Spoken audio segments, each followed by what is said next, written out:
ya uwepo wa Mungu, wakaingia katika maisha mabaya. Leo uzao wao unaishi matokeo mabaya.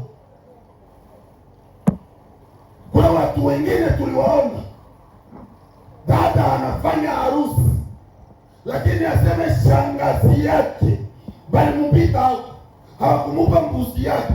Shangaa anakamata ile misimu ya kwao, anasema na kule kubukweli kwa naenda hasisa lake kule vile.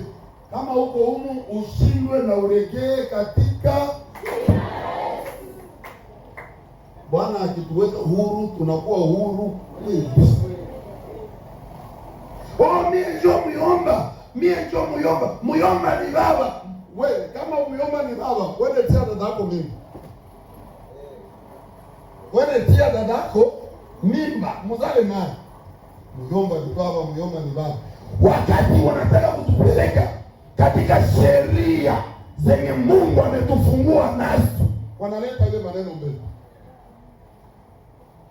Mimi myomba yake alisema hata kwa hivi, nimeona dada mmoja, niona na kaka wamefungwa. Acha niongee ya kaka, usisema dada ni mmoja wa mingi huko. Huyu kaka alikuwa anasoma kila kitu iko sawa. Anamaliza primaire, anamaliza secondaire, university, anamaliza kazi ya pataki.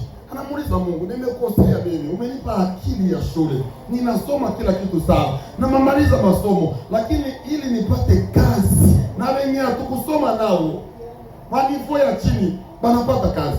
Mie nilikufanya kaje? Kumbe myomba yake alimfungaka mkuku